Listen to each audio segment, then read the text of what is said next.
कुछ काम सीख परिवार का सहारा बनना चाहता हूँ, क्या करूँ? आज ही ज्वाइन करो JSITI, जहाँ मिलेगा electrician, fitter, surveyor, COPA, fashion technology जैसे ट्रेड्स में रोजगार परक प्रशिक्षण, जिसे प्राप्त कर तुम अपने परिवार को आर्थिक मजबूती दे सकते हो। साथ ही मल्टीनेशनल कंपनीज में 100% placement. JSITI Palaipatti, Babatpur, Varanasi. Admission open. आज हम लोग को फर्स्ट ईयर का works of calculation and science का PDF सॉल्यूशन करना है।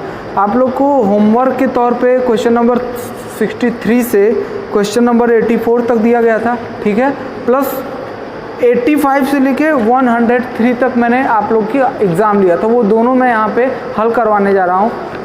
एक चीज़ मैं जो ज़रूर कहूँगा, जब आप लोग वीडियो देखते हो ना, तो आप लोग PDF जो है अपने साथ रखा करो, ताकि आपको अंदाज़ा चलता रहे। अब यहाँ पे सारी चीज़ लिखना बहुत ज़्यादा टाइम भी लगेगा और उसका कोई मतलब नहीं है, ठीक है। पहला क्वेश्चन देखिए, पूछ रहा है कि रेडिएशन पायरोमीटर का प्रयोग किस तापमान तक मापने में किया जाता है। तो ऑप्शन नंबर 3 3000 डिग्री सेंटीग्रेड, ये थ्योरी में आप लोग को बताया गया होगा। 3000 डिग्री सेंटीग्रेड तक रेडिएशन पायरोमीटर का प्रयोग करते हैं। एक क्वेश्चन और इससे संबंधित आता है कि पायरोमीटर का प्रयोग कहाँ करते हैं, तो ऊंचे तापमान को मापने के लिए पायरोमीटर का प्रयोग करते हैं। नेक्स्ट क्वेश्चन है, 1 कैलोरी बराबर होता है, 1 कैलोरी 4.2 जूल के बराबर होता है, ठीक है, ये भी आप लोग पढ़े होंगे। अगला क्वेश्चन है, सेल्सियस में पानी का क्वथनांक होता है। थर्मामीटर सेंटीग्रेड में 0 से 100 डिग्री होता है ना, तो 100 डिग्री जो है क्वथनांक होता है पानी का।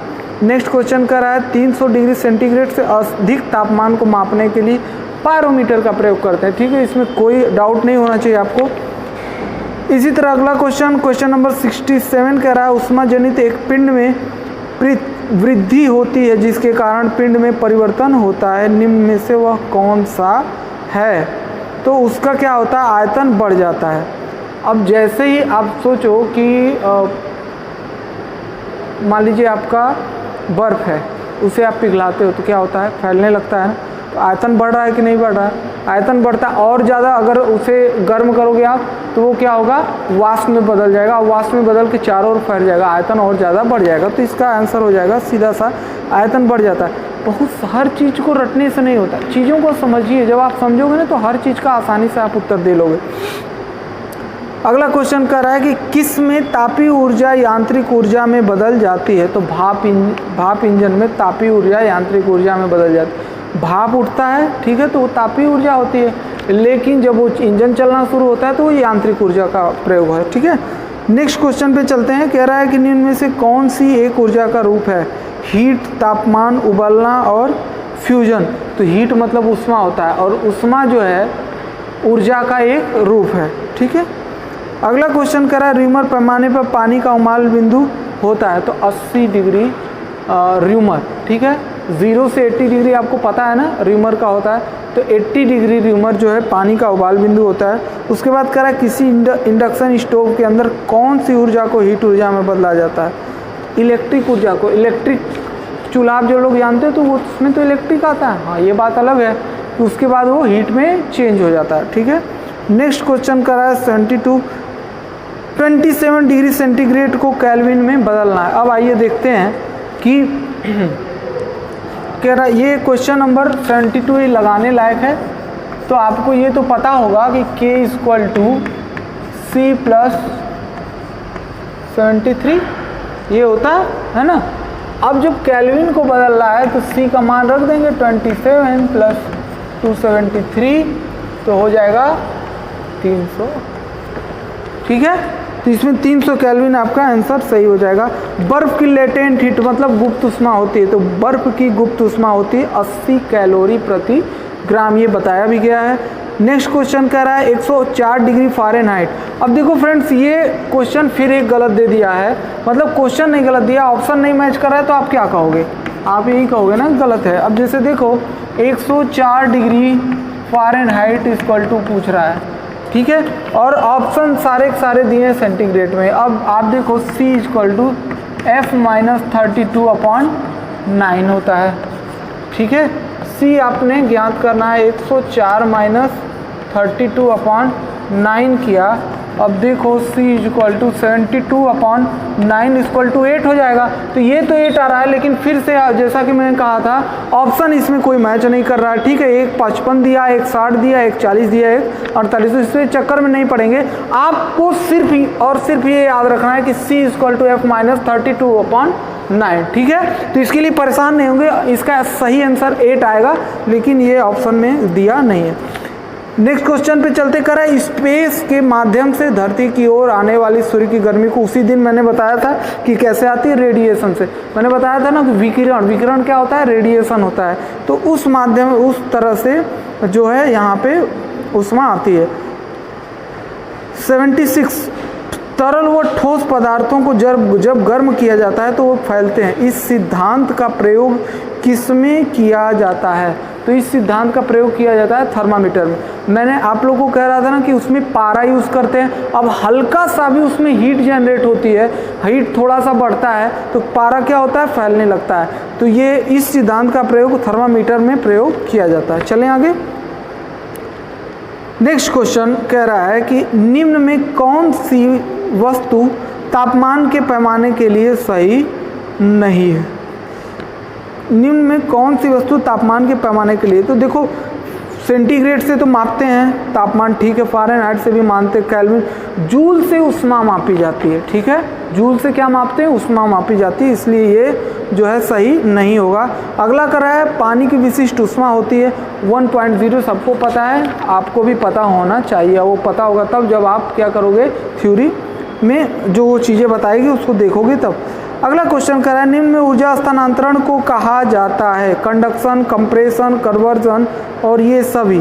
ठीक है, तो यहाँ पे कंडक्शन जो है सही ऑप्शन होगा। कंप्रेशन का मतलब होता है प्रेशराइज करना, दबाना। तो ये ऊर्जा स्थानांतरण का मतलब एक नाम नहीं है।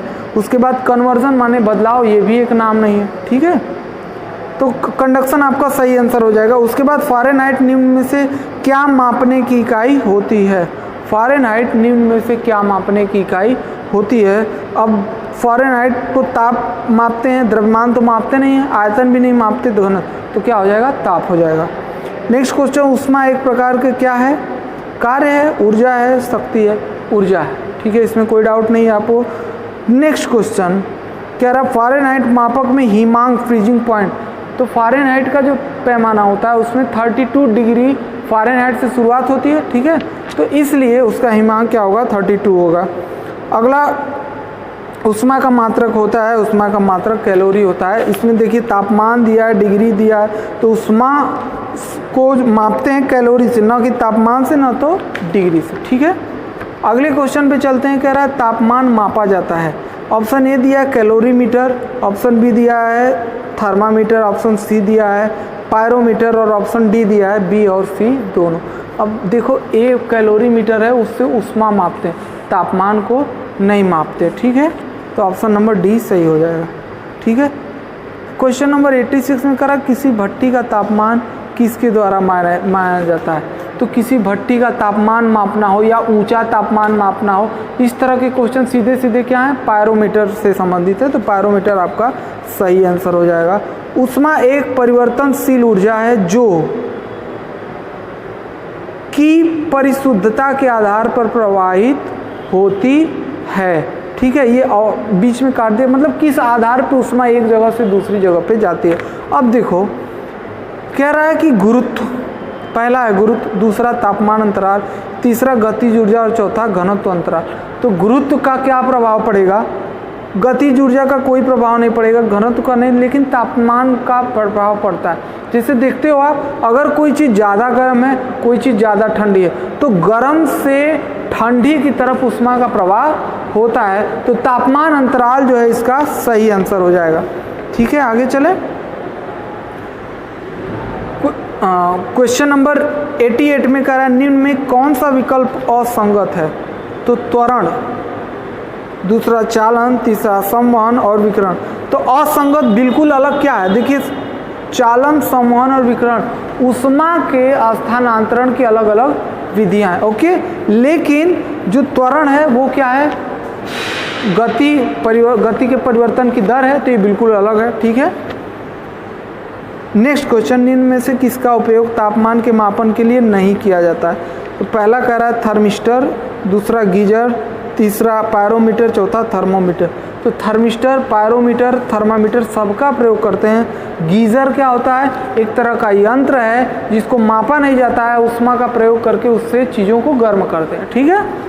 नेक्स्ट क्वेश्चन है, निम्न में से कौन सा विकल्प तापमान का मानक नहीं है?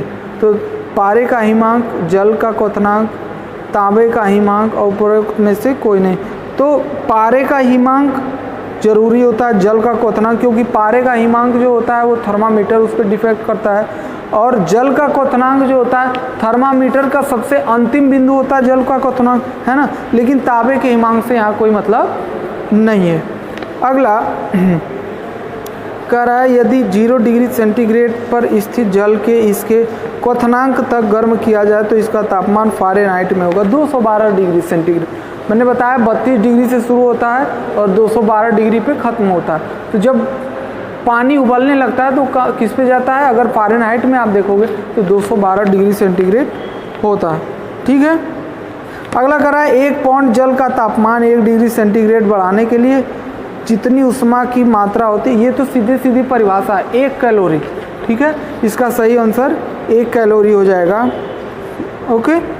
तो इस तरह से फ्रेंड आप लोगों का फर्स्ट ईयर का जो टेम्परेचर का एग्ज़ाम लिया गया था या होमवर्क दिया गया था, दोनों ही यहाँ पे हल करवा दिया गया। आप लोग इसको लेके PDF से वीडियो को ध्यान से देखिए, और अगला वीडियो जल्दी ही मैं लेके आऊँगा। और लगातार पढ़ते रहें, ऑनलाइन एग्ज़ाम होगी तो बहुत दिक्कत हो जाएगी आप लोग के लिए। ठीक है। तो इसलिए ध्यान लगा के पढ़ते रहें, घर पे रहिए, सुरक्षित रहिए, और आगे जो भी अगर क्वेरी हो तो व्हाट्सएप पे कमेंट के थ्रू या फ़ोन